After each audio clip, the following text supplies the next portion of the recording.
Mesdames, Messieurs, bonsoir, bienvenue sur le journal télévisé sur la chaîne de l'excellence dont voici le sommet. Le Bénin recule et occupe la 92e place dans le classement mondial de la liberté de la presse, publié par Reporters sans frontières ce vendredi 2 mai 2025. Les détails dans ce journal. Grâce aux investissements massifs du gouvernement béninois, les villes du Grand Nokoué sont devenues plus propres. De passage sur l'émission PAG 2021-2026, réédition de Comps, le ministre du Cadre de vie et des Transports chargé du développement durable, José Didier Tonato, a exposé les actions menées dans ce secteur et les perspectives. Plus de précision dans cette édition. Interpellé le jeudi 1er mai 2025 à la Bourse du Travail de Cotonou, le secrétaire général de la CSTB, Kassamampo, son adjoint, ainsi que plusieurs militants syndicaux étaient auditionnés à la brigade criminelle avant d'être relâchés. Un incident survenu en marge de la marche syndicale organisée lors de la célébration du 1er mai 2025 au Bénin.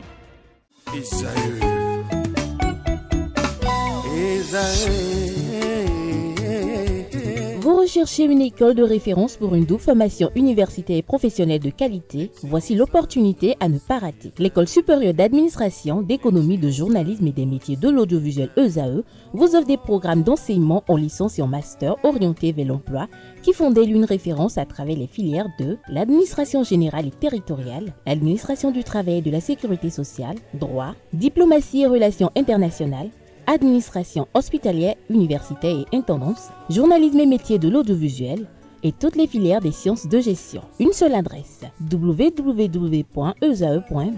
Rendez-vous dès maintenant sur nos campus ESAE Bedjromende au numéro 90 93 65 21 ou au numéro 98 98 14 00. Paracourt sur le numéro 52 46 12 12. Aboumé-Calavi au numéro 52 88 44 44. Akpata au numéro 52 88 33 33. ESAE, l'excellence à un nom.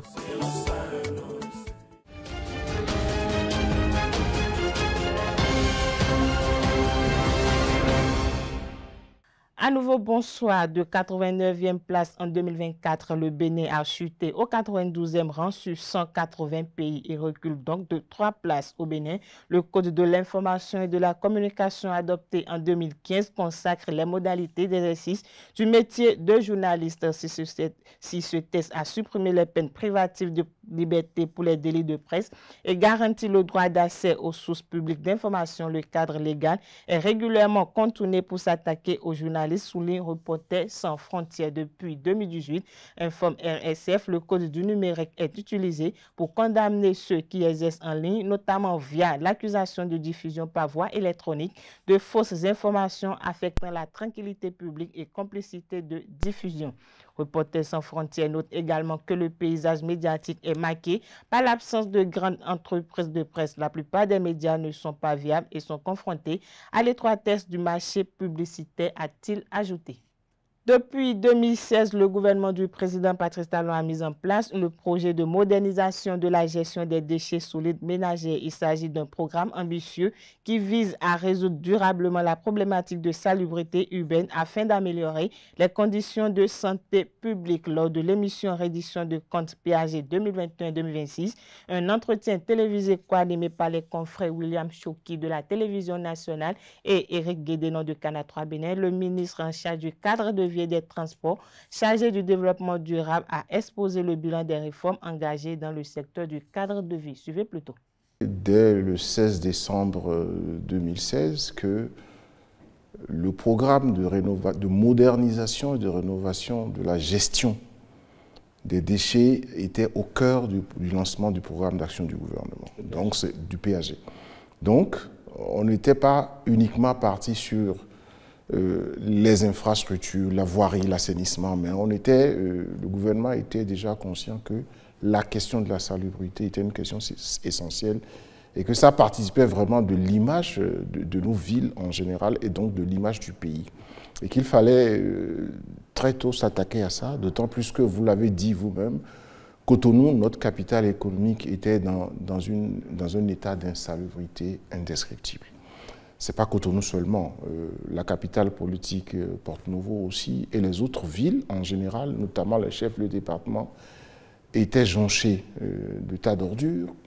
de voies, de rues difficiles à pratiquer, surtout en saison de pluie, avec des zones inondables. Et c'est pour ça que le projet de modernisation de la gestion des déchets a été lancé dans sa phase pilote sur le Grand Nokoué. Aujourd'hui, la phase pilote a fait ses effets. Nous sommes déjà à Parakou et l'extension du projet est en phase de programmation pour voir selon quel rythme nous allons atteindre les autres villes. C'est quoi le projet de modernisation de la gestion des déchets? C'est d'abord décider de l'opérateur qui va gérer cette question.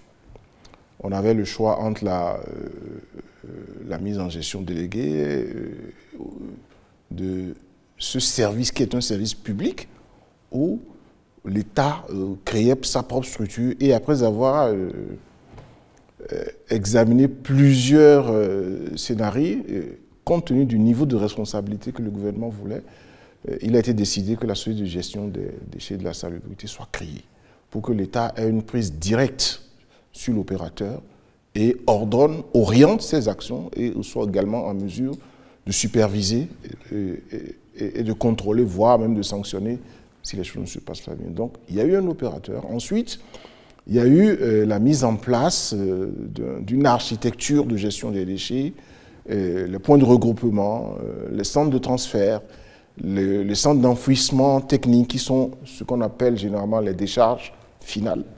Nous en avons deux, nous avons Wessé et nous avons Takon dans le Grand Nokoué. Et donc, après la construction de ces infrastructures, il y a eu l'acquisition de matériel roulant. C'est la première fois de mémoire qu'on voit sous nos cieux au Bénin et dans la sous-région une acquisition de matériel roulant lourd, ce qu'on appelle les baumes, bennes ordures ménagères, les camions ampli-roll qui soulèvent les bennes sur les lieux de dépôt des déchets. Nous avons fait plus de 40 milliards d'investissements. Avec la construction aujourd'hui, sur 4 ans, ce secteur-là a bénéficié d'une centaine de milliards d'investissements de nos francs, avec la mobilisation d'une équipe, d'un ensemble de PME, PMI, qui proviennent de la transformation des ONG qui opéraient déjà dans le secteur des ordures ménagères. Donc on leur a demandé de transformer pour pouvoir opérer comme des PME. Et sur le Grand Nokoué, aujourd'hui, je suis Parakou, c'est près d'une centaine de PME, PMI qui interviennent dans la gestion des déchets, dans la salubrité, dans le curage des caniveaux et globalement dans le transport aussi et dans la gestion des lieux d'enfouissement technique. Vous verrez que tous les soirs, toutes les nuits, à partir de 22 heures pour certaines zones, 23 heures pour d'autres, les gens sont déployés, ils travaillent jusqu'au petit matin et quand nous nous réveillons le matin, nos villes sont propres. Suivons ensemble à présent ce reportage réalisé par la présidence de la République qui présente les indices qui ont permis de classer la ville de Cotonou, la première ville la plus propre de l'Afrique de l'Ouest. Ville plus propre de l'Afrique de l'Ouest, c'est ainsi qu'il faut désormais appeler Cotonou. La métropole économique du Bénin figure sur la liste des 30 villes africaines les plus attractives classées par Jeune Afrique Intelligence Unit. Le même classement révèle que le centre administratif et commercial du Bénin est la 6e ville la plus propre d'Afrique après Kigali au Rwanda, en tête avec une note de 9,5 sur 10.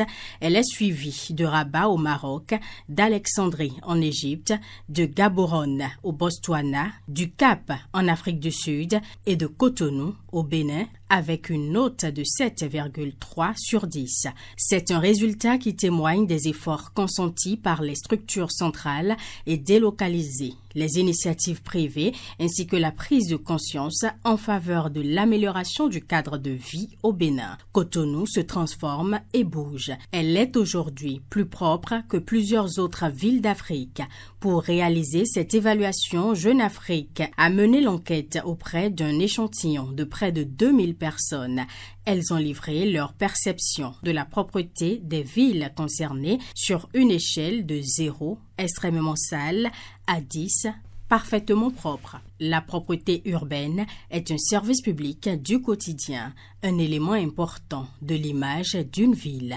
Elle serait aussi le signe de l'efficacité de la gouvernance.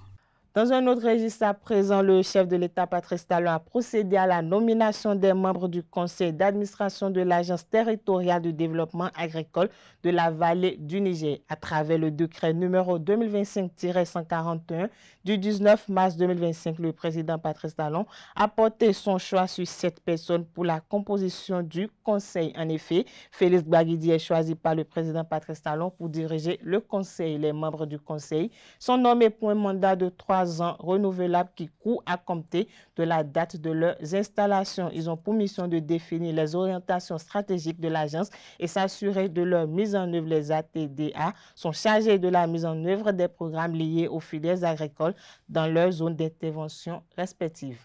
Plusieurs responsables syndicaux de la Confédération syndicale des travailleurs du Bénin CSTB ont été interpellés ce jeudi 1er mai 2025. Parmi eux figure le secrétaire général de la CSTB, Kassa Mampo, et son adjoint. C'était l'occasion d'une marche organisée par la CSTB dans le cadre de la célébration de la fête du 1er mai. Kassa Mampo nous relate les faits au micro de Francis Fahami.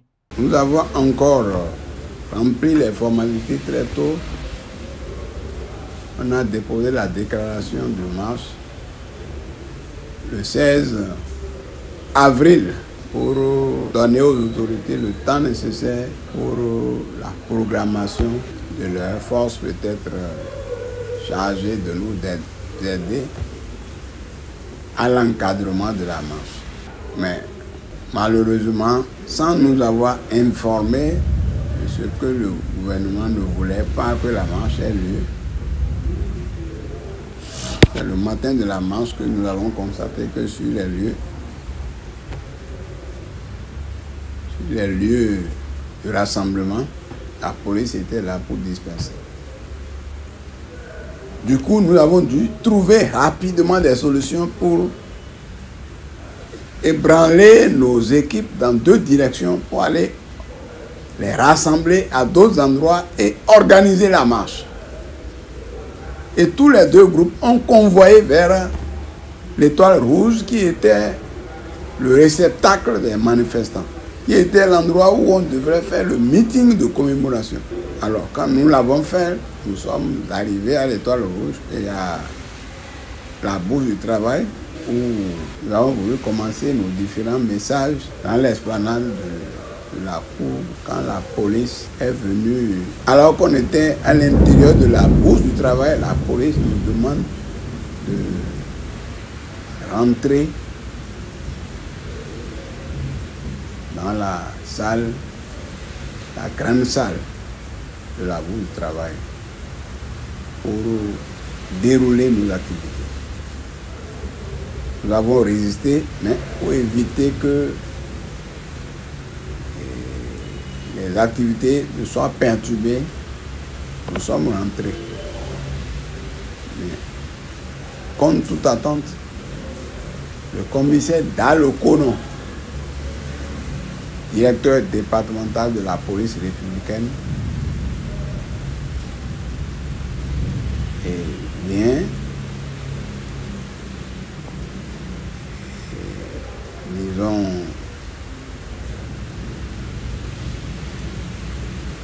nous demander de sortir encore de la maison. La suite, vous la connaissez, des gens ont été agressés à l'intérieur comme à l'extérieur. Ils ont été jusqu'au niveau de mon bureau où j'étais à mon secrétariat. Ils ont voulu m'arrêter quand mes collaborateurs et les collègues manifestants qui étaient venus ont demandé pour quelles raisons. Finalement, il y a eu donc des disputes. Ils ont frappé, blessé des gens qui étaient ensanglantés. Moi-même, j'ai reçu des coups par le dos, alors qu'il y avait des d'arthrose à ce niveau. Donc, la situation que nous avons vécue hier était grave. Ils ont arrêté, ils m'ont arrêté, brutalisé d'autres personnes. Ils ont traîné jusqu'à les mettre dans la fourgonnette et nous amener à Blanc-Gandan, à la brigade criminelle, où quand on leur a posé la question de savoir ce qu'on a fait pour être arrêtés. Ils nous ont dit non, que nous avons organisé une marche sans déclaration. J'ai sorti la déclaration que je leur ai présentée. Ils étaient coincés. Ils ont dit non, qu'on n'a pas utilisé la police pour l'encadrement de la marche. Nous avons dit non. On n'a pas utilisé la police parce que la police n'a pas voulu nous encadrer. C'est elle qui dispersait les manifestants. Donc on ne pouvait plus utiliser la police. Et quand bien même on n'a pas utilisé la police, il n'y a pas eu de casse. C'était à l'instant le secrétaire général de la Confédération syndicale des travailleurs du Bénin. Suivez l'intégralité de ses propos sur nos différents canaux de diffusion. Parlons toujours de la célébration du 1er mai. L'Organisation internationale d'ARET a célébré ce jeudi la fête internationale du travail avec tout son personnel. C'était le moment pour l'organisation de distinguer ses employés les plus méritants. Le reportage avec Anaël Do. Équilibre entre bien-être des employés et exigences professionnelles. C'est le terme de la célébration de la Journée internationale du travail à l'Organisation internationale d'ARET AIDS Bénin. Une célébration meublée de divertissement, de formation et de distinction. Le 1er mai, un jour important à l'Organisation internationale d'ARET AIDS Bénin. Vous êtes les ambassadeurs de la rigueur, de l'innovation et de l'humanité dans notre réseau. Que votre exemple inspire chacun de nous à persévérer dans l'excellence. À tous les travailleurs de Direct Aid Bénin, je dis merci. Merci pour votre travail. Merci pour votre impact. Le personnel épanoui n'a pas manqué d'exprimer sa reconnaissance à l'organisation. L'effort sincère est toujours remarqué tôt ou tard. En ce jour de fête, nous voulons donc saluer le travail de tous, tout en honorant ceux dont les efforts ont été particulièrement remarqués cette année. Que cette reconnaissance soit pour nous un encouragement à persévérer ensemble dans la voie professionnelle, dans le respect et dans la coopération. Les meilleurs employés de l'année et les dirigeants ont été honorés lors de cette célébration. Une action pour motiver le personnel à s'investir davantage. Aucun de nous n'évolue seul.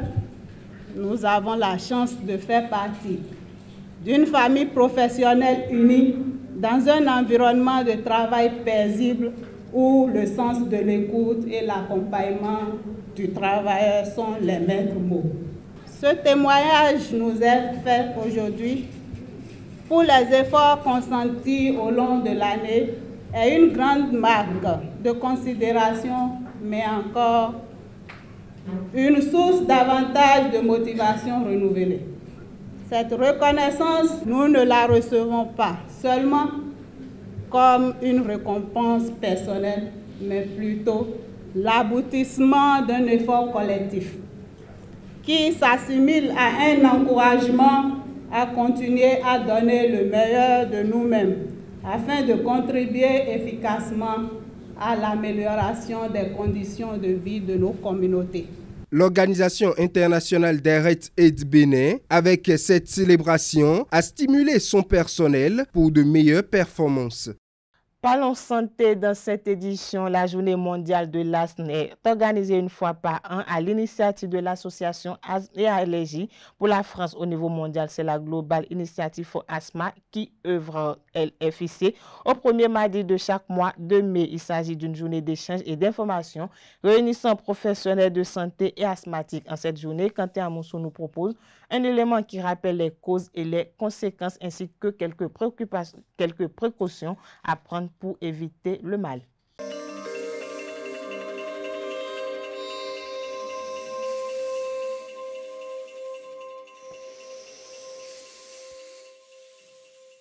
L'asthme est une maladie respiratoire chronique qui se manifeste par une gêne respiratoire et des sifflements. Elle est à l'origine d'une respiration difficile et d'une impression d'étouffement causée par l'inflammation et la contracture des muscles autour des voies respiratoires, ce qui rend la respiration plus difficile pour le sujet. L'asthme est une maladie qui ne se guérit pas, mais qui peut se gérer. En effet, l'asthme est une maladie inflammatoire chronique des voies aériennes basses, donc bronchiques, qui est définie par la présence de symptômes respiratoires. Ce sont les signes cliniques, à savoir une gêne respiratoire, ce qu'on appelle une dyspnée sifflante.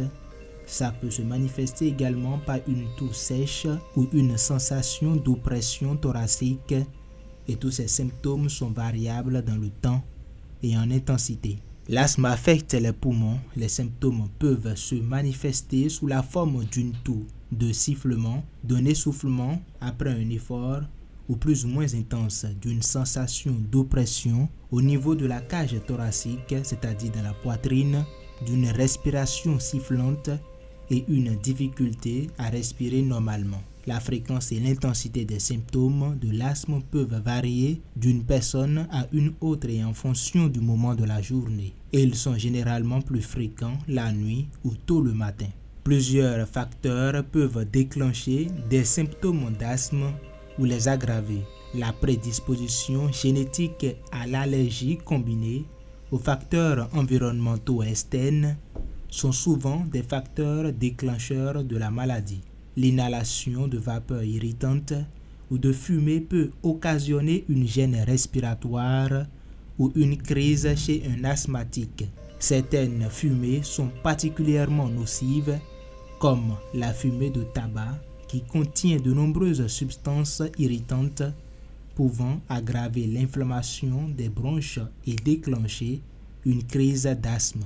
L'exposition prolongée à des substances allergènes comme les pollens, les acariens, la poussière, les poils d'animaux, les moisissures, les aérosols domestiques et solvants et certains parfums peuvent également déclencher une crise d'asthme.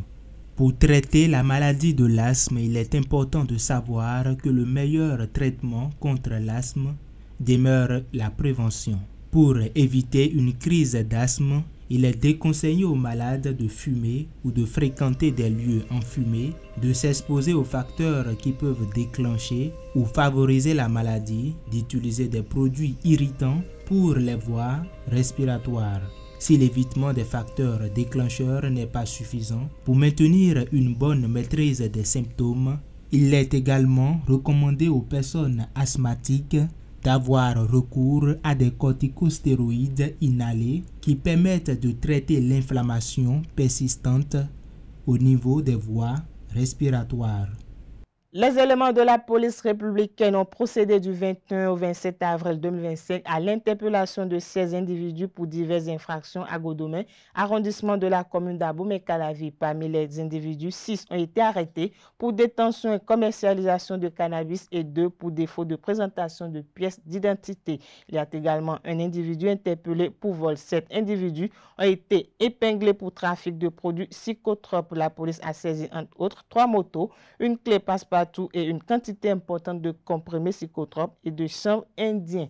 Les individus interpellés répondront de leurs actes devant la justice dans les tout prochains jours. Cette édition se poursuit hors de nos frontières en Côte d'Ivoire. Le chef du principal parti d'opposition, Tidjane Thiam, a été radié de la liste électorale par la justice qui a estimé qu'il avait perdu sa nationalité ivoirienne. Cette décision ferme la porte à sa candidature à la présidentielle du 25 octobre 2025.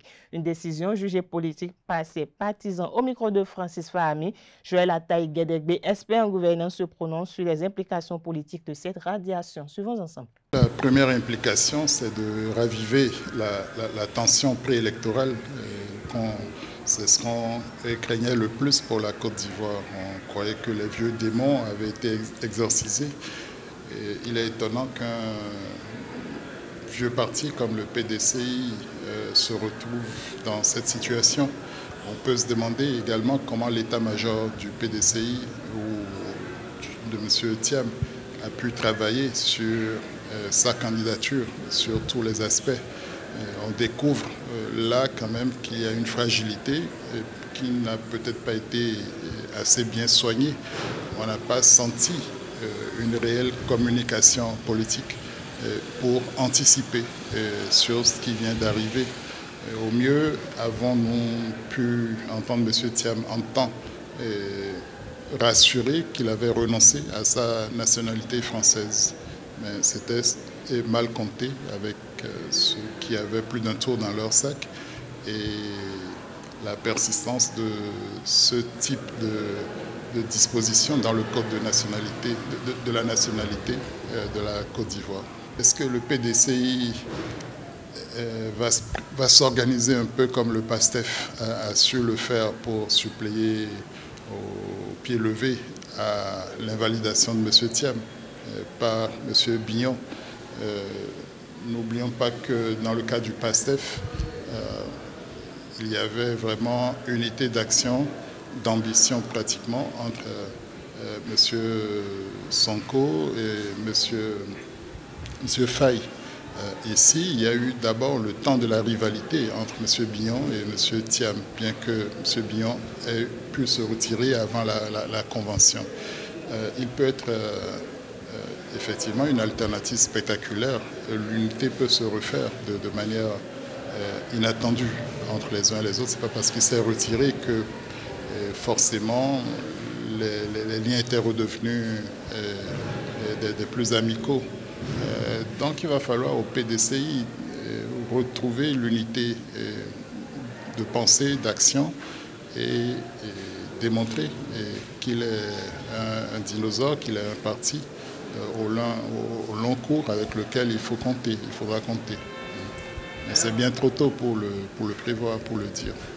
De la Côte d'Ivoire, direction le Mali, où les dirigeants d'une centaine de partis, les principaux du pays, se sont réunis ce jeudi 1er mai à Bamako pour convenir d'une stratégie commune. Les autorités de transition ont initié la mise en œuvre des recommandations issues des concertations des forces vives qu'elles avaient orchestrées et qui prévoient notamment la dissolution de tous les partis existants et l'installation du général Assimi Goïta à la tête du pays sans élection. Les partis politiques rendront public ce samedi 3 mai 2025 une déclaration commune lors d'un grand rassemblement à Bamako. Pour rappel, le processus de dissolution des partis a déjà été enclenché avec l'adoption le mercredi 30 avril 2025 en Conseil des ministres d'un projet de loi abrogeant la charte des partis politiques.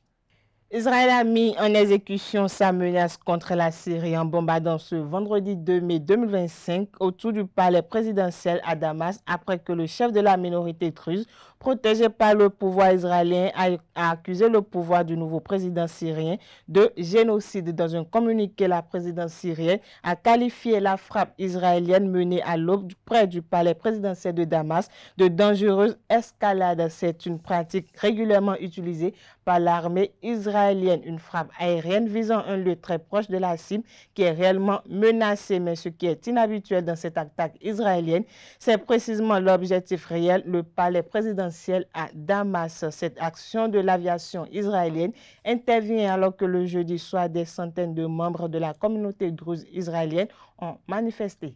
Sport dans cette édition pour boucler le Tour cycliste international du Bénin est à sa 5e journée. L'étape de Ouéin-Porte-Novo a mobilisé une grande masse de la jeunesse de l'Ouémé et du plateau ce jour à la place cinquantenaire de Porte-Novo. Quelques autorités présentes ont exprimé leurs émotions d'accueillir des athlètes internationaux et parlent également des perspectives. Ils sont au micro de Romaric Djesougogbenu.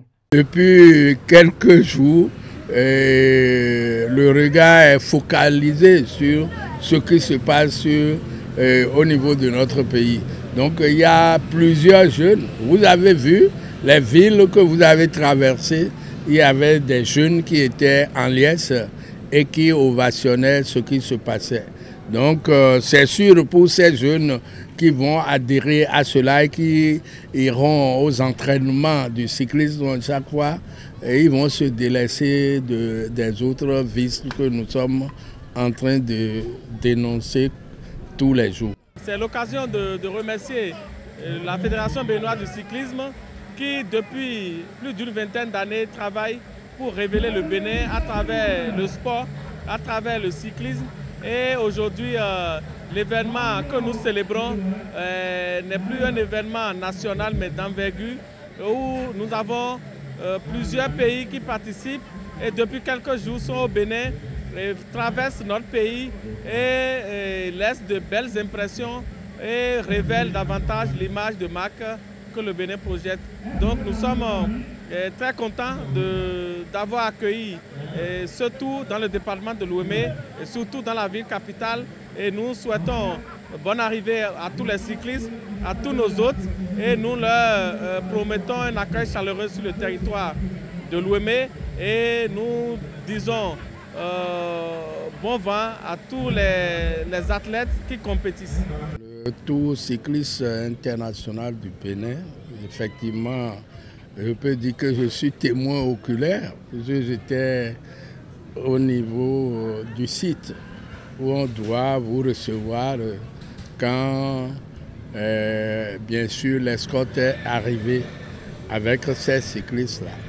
Donc, d'abord, j'étais content parce que les gens ont pris part à Krom-Isrété, après à Diara et de Adra à Porto-Novo, ce qui voudrait dire que c'est une réalité. C'est vrai que nous aurions souhaité avoir plusieurs des nôtres parmi les athlètes qui courent, qui roulent, mais malheureusement cela n'a pas été le cas.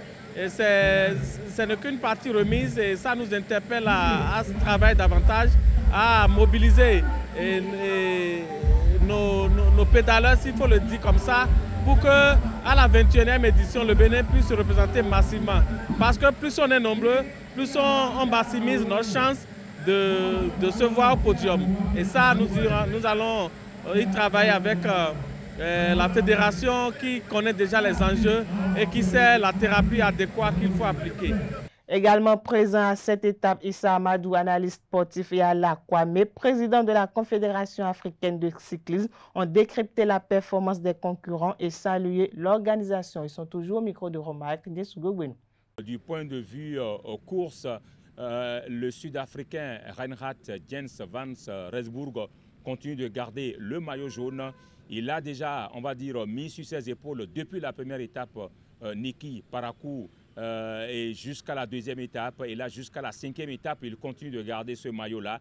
Et il est vrai qu'il est réellement menacé par les Marocains, notamment Sabaï El Hussein et également Essabaï Ibrahim, qui sont les véritables challengers, bien sûr, de ce maillot jaune. Et je pense que lorsqu'on assiste chaque fois maintenant à l'arrivée de ce tour, on sent réellement qu'il y a une véritable sprint à l'arrivée. Il y a, on va dire, un sprint massif à chaque sprint intermédiaire également.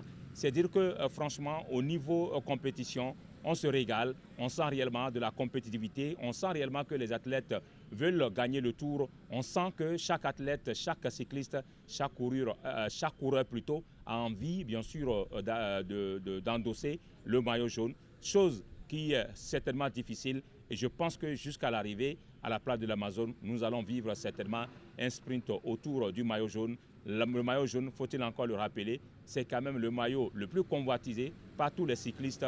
Ne remporte pas le maillot jaune qui veut, mais plutôt qui peut. Au niveau de l'organisation, je trouve qu'elle est impeccable, surtout côté sécurité. Et c'est très important pour les athlètes, quand ils sont à vélo, de ne pas craindre de danger en face. Et c'est ainsi qu'ils peuvent donner la pleine mesure de leur capacité. Donc le fait que la sécurité soit assurée me fait énormément plaisir. Et c'est sûr, c'est vers ça que toutes les organisations ici en Afrique doivent tendre. Il faut d'abord assurer la sécurité des athlètes qui sont sur le vélo. C'est très important. Je souhaite d'abord qu'il y ait beaucoup plus de compétitions qui soient inscrites au calendrier de l'UCI, que chaque fédération africaine fasse l'effort d'inscrire sa compétition nationale au calendrier de l'UCI. C'est ainsi que nous allons pouvoir avoir des compétitions de certains niveaux qui vont permettre à nos athlètes d'avoir donc à se confronter avec d'autres athlètes venus d'ailleurs, et ce qui permettra d'augmenter leur niveau. Donc c'est très important qu'il y ait cela. Voilà, c'est ainsi que prend fin cette édition. Merci de nous avoir suivis. Agréable soirée à tout un chacun.